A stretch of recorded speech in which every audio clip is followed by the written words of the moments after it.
मैं तुम्हें श्राप देती हूँ। जिस माँ लक्ष्मी की पूजा में तुमने विघ्न डाला है, एक दिन उन्हीं का रूप तुम्हारा अंत करेगा सहस्त्रमुख।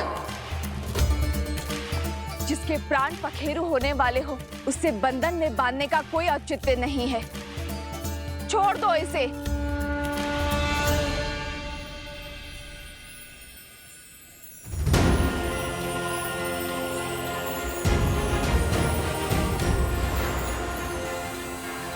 जय श्री राम।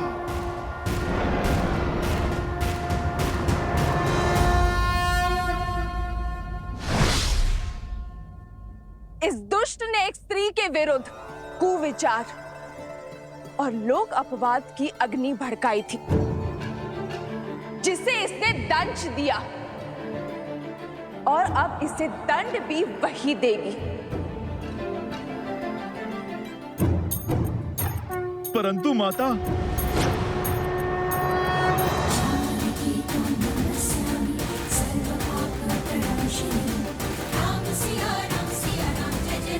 सहस्त्रमुख रावण, तुम्हारे कारण अयोध्या की भोली भाली प्रजा के मन में असुरी सोच का पाप पनपा। तुम्हारे कारण मुझे मेरे अर्धांग से, मेरे प्रभु से, मेरे श्री राम से दूर होने पर विवश होना पड़ा। पग पग पर तुमने मुझ पर, मेरे पुत्रों पर प्रहार किया, किंतु तुम असफल रहे। हमारे तन भले ही पृथक हुए, किंतु सिया राम के मन को भिन्न करने में असफल रहे तुमने हर नारी का शोषण और दमन के चक्र चलाए, परंतु तुम सफल नहीं हो। तुम हार गए सहस्त्रमुख। तुम्हारी मंशा ध्वस्त हुई और आज तुम्हारे प्रयासों के साथ साथ तुम्हारा भी अंत होगा। कदाचित इसीलिए सीता नाम पड़ा मेरा। इसी क्षण के लिए सीता अर्थात हल की नोक, यानी सिद्ध के प्रहार से जन्मी सीता, हल की नोक जो बंजर भूमि को चीरकर उसे उपजाऊ बनाती है, उसके भीतर नए अंकुर को पनपने का बल देती है। कदाचित आज इस सीता के प्रहार से समाज की कुंठित हो चुकी सोच जागेगी। जन जागरण का नाद होगा।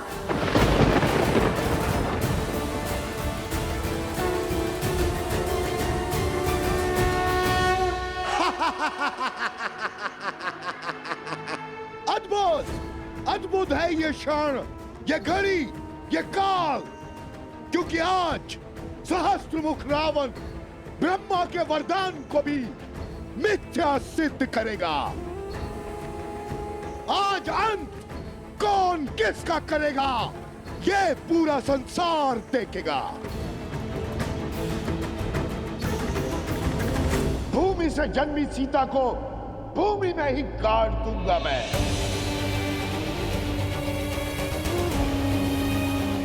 माटी में मिला दूंगा तुम्हारा अस्तित्व में।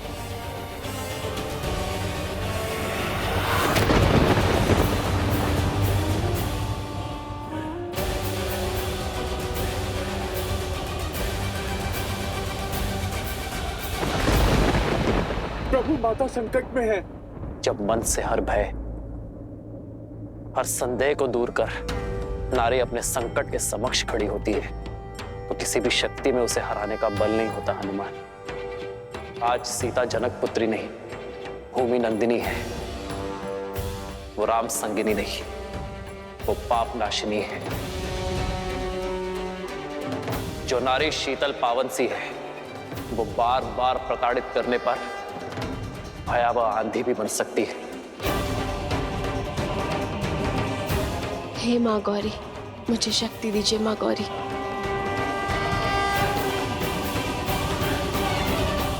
स्त्री शांत सी नदी है, वो प्रलय लाकर पाप को निगल जाने वाली बाढ़ भी है। जो नारी कुला आगे बढ़ाती है, वो नारी संहार भी कर सकती है।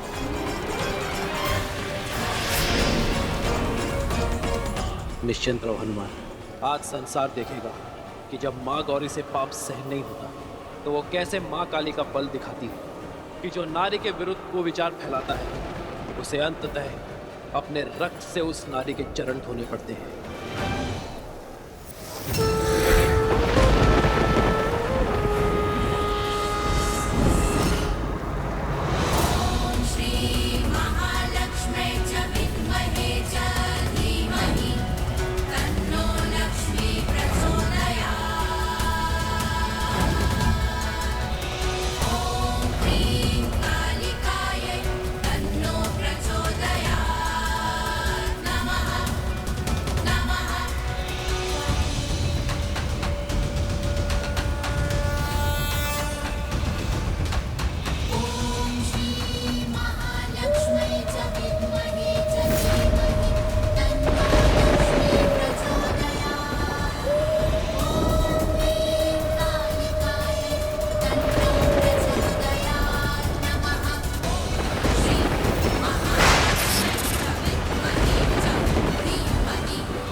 मैंने तुम्हें तब भी चेताया था जब तुमने अपनी मर्यादा की सीमा को पार करने की चेष्टा की थी, किंतु तुमने अपना मार्ग ना बदला।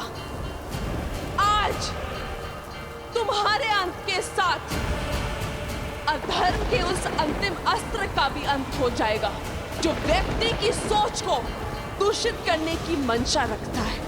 तुम्हारी मृत्यु आने वाली कई युगों के लिए उदाहरण बनेगी, संसार को सिखाएगी कि यदि भक्ति बिगड़ जाए तो वो रावण और उसके भाई सहस्त्रमुख का रूप ले लेती है।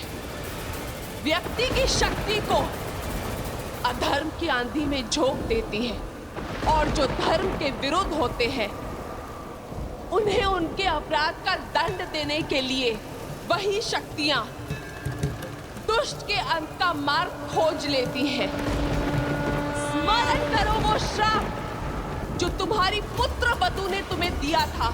आज मैं पद्मा अपने संचित सभी पुण्यों के बदले आपको श्राप देती हूँ कि जिस नारी को आप खिलौना समझते हैं वही आपका अंत करेगी।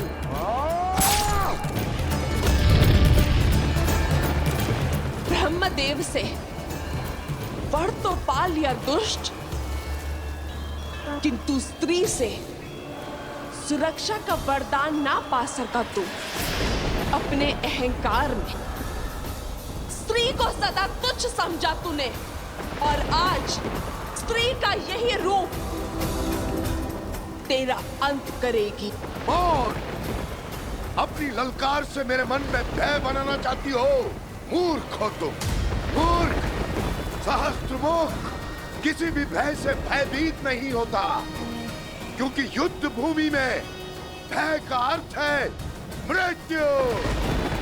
और आज यदि घड़ी मेरे अंत की भी है तो मैं उस काल का भी संहार करूंगा, उसे समाप्त करूंगा या स्वयं समाप्त हो जाऊंगा, किंतु तुमसे भयभीत नहीं होऊंगा।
ये प्रकृति के प्रलय की ओर बढ़ रही है। न जाने माता हनुमान जी के साथ अकेले क्यों चली गई? चिंता मत करो लव और कुश, भाभी माँ अवश्य सुरक्षित होंगी। चिंता करने की आवश्यकता तो उस आसुरी शक्ति को है जिसने भाभी माँ के पतिव्रत को ललकारा है।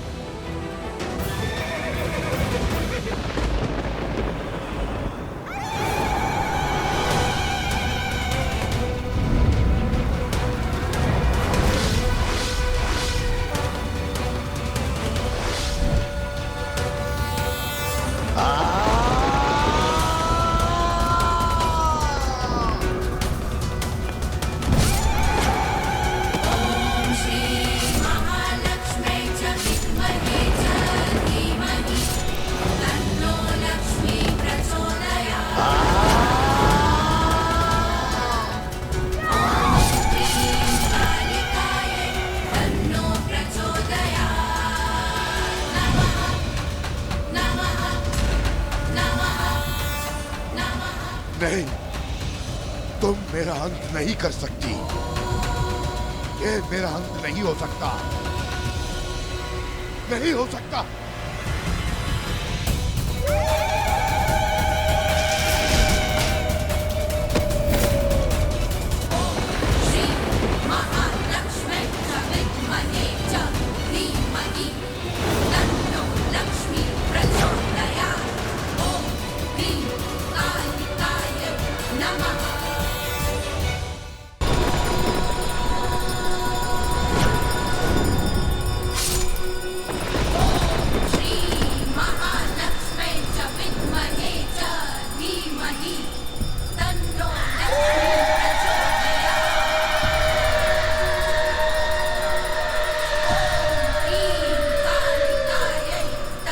सीते,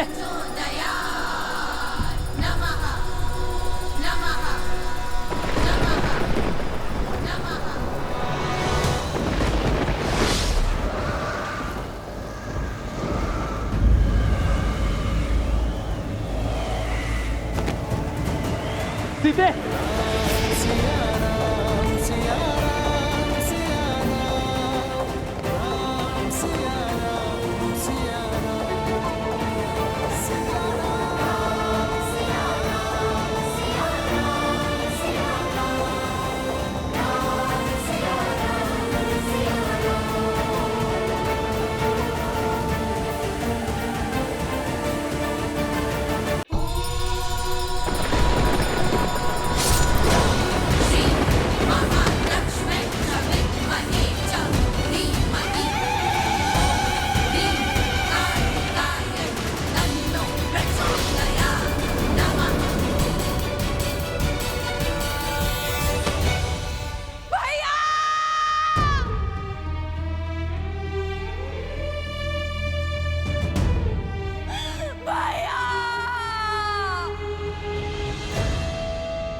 नहीं, मैं सिया राम का मिलन बिल्कुल भी नहीं होने दूंगी।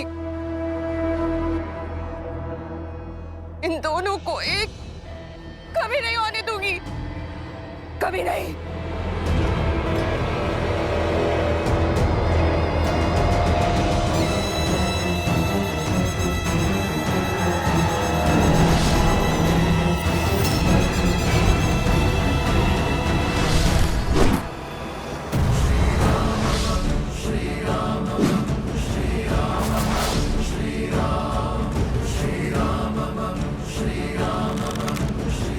सावधान शूर्पणखा।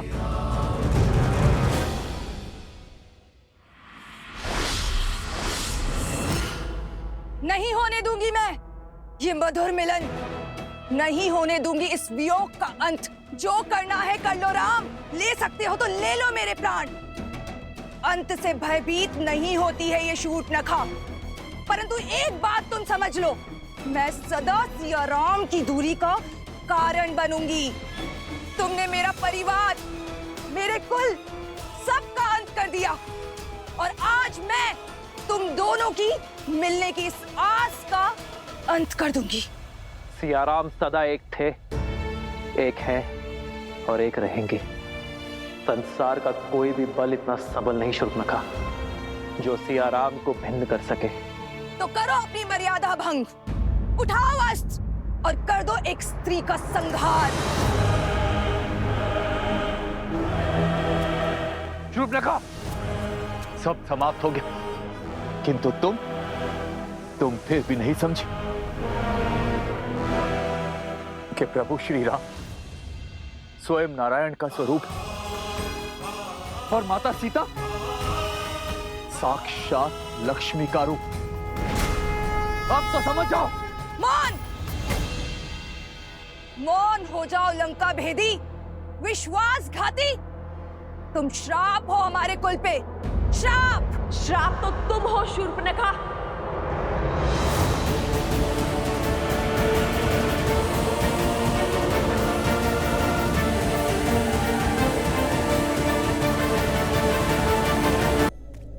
केवल अपने कुल के लिए नहीं, इस संपूर्ण समाज के लिए तुमने स्त्री के जिस रूप को इस समाज में प्रस्तुत करने का प्रयास किया है, उस रूप में स्त्री समाज में केवल अवसाद, दुख और पीड़ा ही लेकर आती है। मिथ्या है ये, मिथ्या।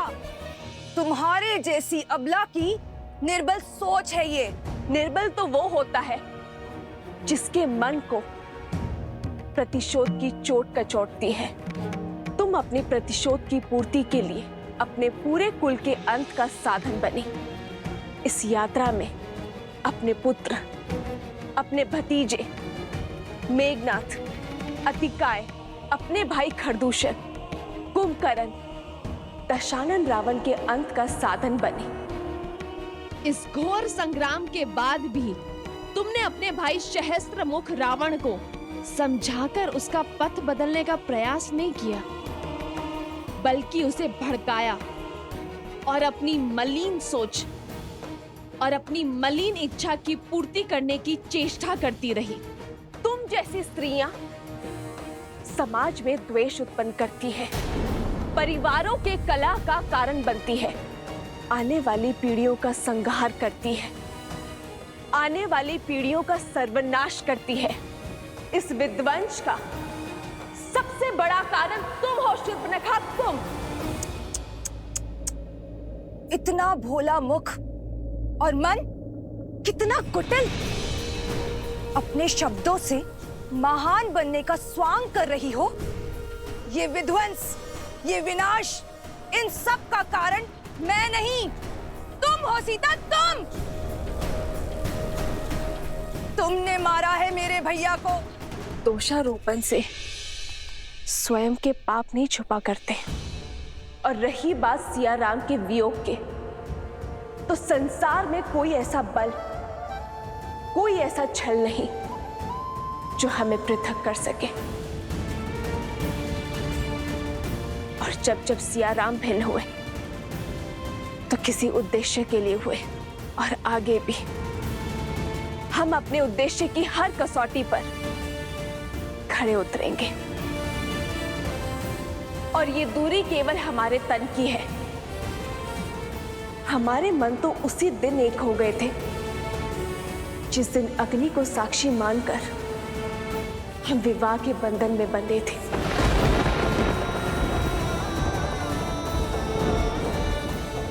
मेरे शब्द तुम्हारे भले के लिए है शूर्पणखा।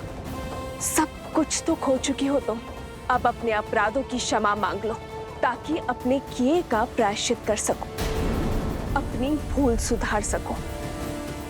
चली जाओ यहां से, क्योंकि रघुनंदन के हाथ मर्यादा की डोर से बंधे हैं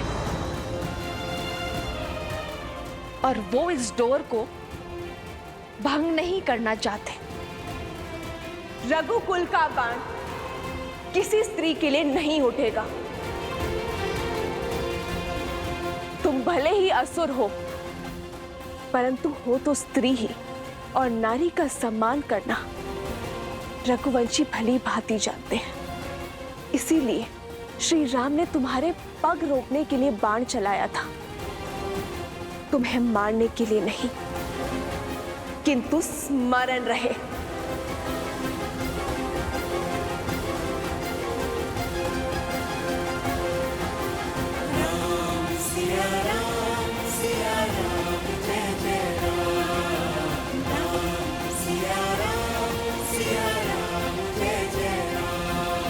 यदि पुनः तुमने रघुकुल पर कुदृष्टि डाली तो तुम्हारा संहार मैं स्वयं करूंगी।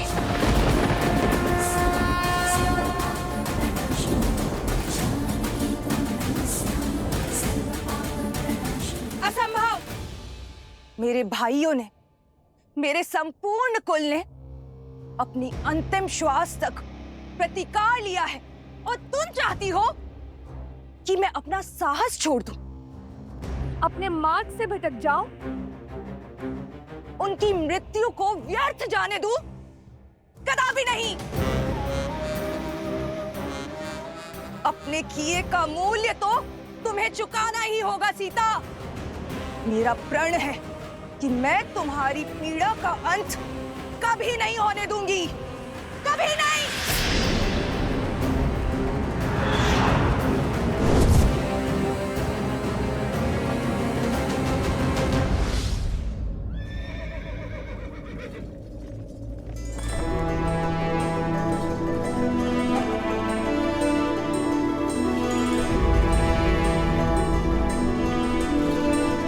ये क्या? पिताश्री का रथ यहाँ। हनुमान जी भी तो हथियार लेकर आए थे ना माता को।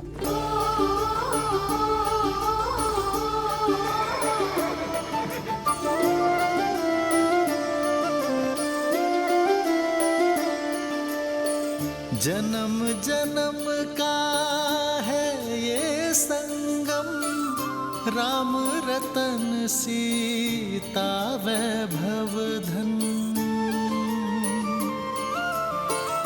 एक है पौरुष एक समर्पण, एक है रूप तो दूजा दर्पण। राम है लोचन, सीता का स्थान राम के चरणों में नहीं। राम है बादल, सीता वृष्टि। राम के हृदय में है।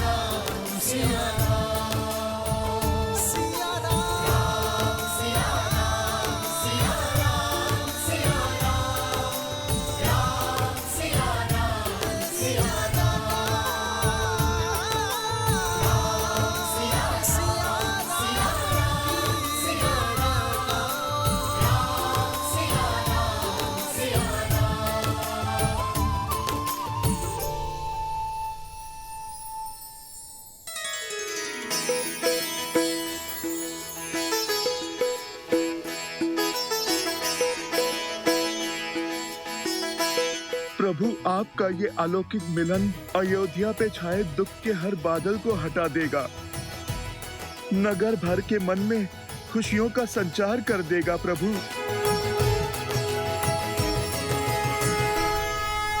माता, पिताश्री,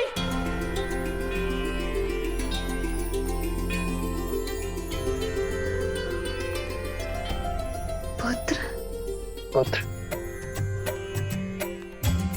माता, वो समय हम लाएंगे जब प्रभु श्री राम और माता सीता फिर से एक होंगे। क्षितिज, हम करेंगे रामायण संपूर्ण। जो नदी के तट को मिलाते से तू जन्म बात पिता मिलन के हेतु, रामचंद्र सिया विरह घटाने प्रकटे नव कुश रूप सुहाने। आज हमारा संकल्प पूर्ण हुआ। सिया राम के वियोग का अंत हुआ।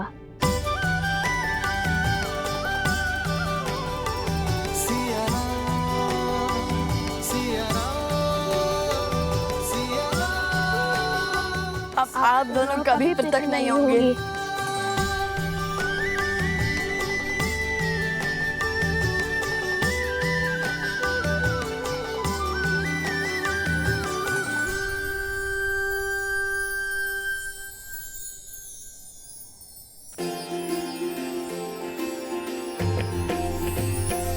हो मंगल भवन मंगल हारी द्रवहु सुदशरथ अजर बिहारी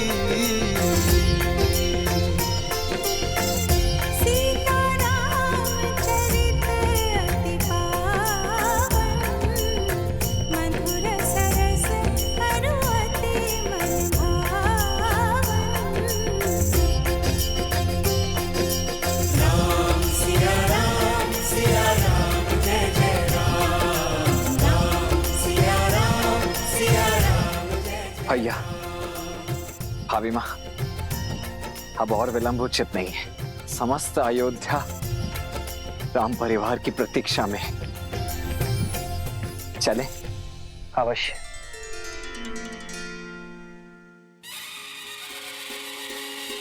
नहीं और भई सूरज जागा पाए अमृत ये मन प्यासा पतझड़ बीता मधुरत आई बंदे जैसे सुध पाई सज रहो अयोध्या सारी, क्योंकि हमारे महाराज और महारानी जो पधार रहे हैं। राम जी सिया पधारे सरयू के किनारे द्वार सजाओ संग साथिया सौभाग्य जय सिया राम जय सिया राम स्वागत में सिया राम जय सिया राम जय सिया राम होने दिला तुम्हारी अवध वधु संसार की अब सीता माता दशरथ नंदन रघुराय के गुण दस दिशाओं में हर घर गाता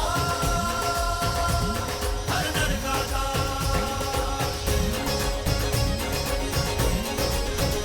सिया राम सिया राम सिया राम सिया राम हमें क्षमा कर दीजिए महारानी सीता, हमें क्षमा कर दीजिए।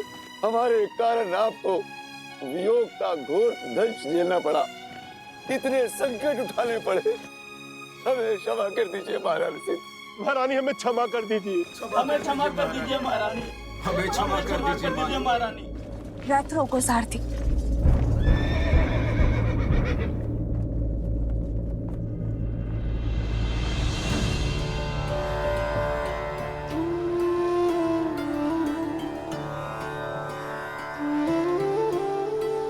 अरे ये क्या कर रहे हैं आप? इसकी कोई आवश्यकता नहीं है।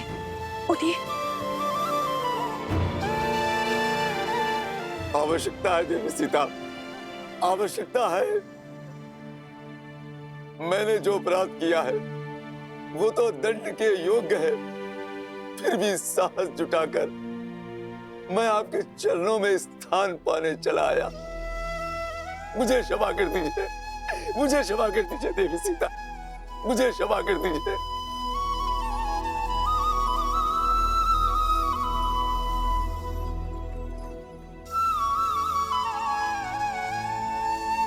जब आपकी पत्नी ने आपको क्षमा कर दिया है, तो मैं कौन होती हूँ आपको दंड देने वाले?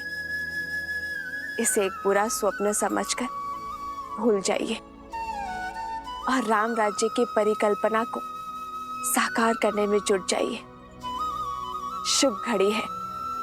चलिए अपने आंसू पोंछिए, और आप भी। सिया राम सिया जय जय राम। ये आंसू भी तो आनंद के हैं महारानी। आज आपको इस नगर, इस देश में देखकर मेरे सिर से अपराध का भार हट गया। अब जब मैं प्राण त्यागूंगी, इस संतोष के साथ त्यागूंगी कि मैं आपके दुख का कारण तो बनी, किंतु आपको सुख में पुनः घर लौटते देखने की साक्षी भी बनी। आज मेरा मन तृप्त हो गया महारानी, तृप्त हो गया। आपने हम सबके कारण कितना कष्ट सहा। आपके त्याग से हम स्त्रियों को समाज में समान अधिकार मिला। आपके संस्कारों के कारण, आपके दोनों पुत्रों की सूझबूझ के कारण आज अयोध्या में स्त्रियों को अपना मूल्य समझ आया है।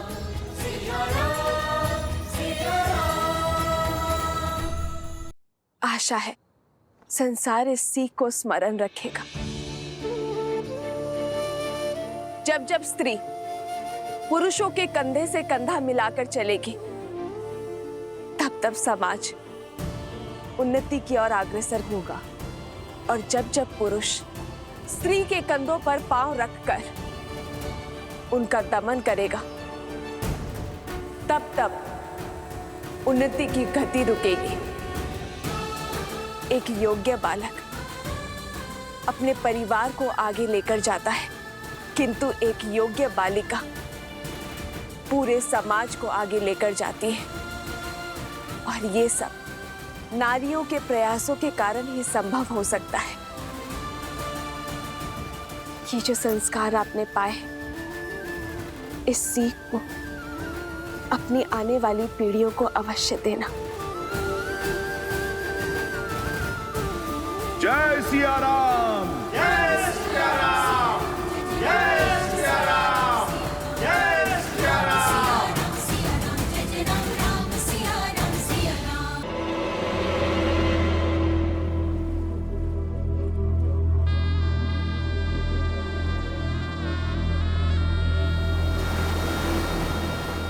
मेरा संपूर्ण कुल इस युद्ध की अग्नि में जलकर भस्म हो गया। बलिदान तो सबने दिए, परंतु कोई भी अपने लक्ष्य से नहीं डिगा। और अब मैं भी नहीं डिगूंगी। तुम्हारा अंत नहीं कर सकती तो क्या हुआ, परंतु तुम्हें और सीता को जीवन भर की पीड़ा तो दे ही सकती हूं ना। तुम्हारे आने वाले कुल का नाश तो कर ही सकती हूँ राम।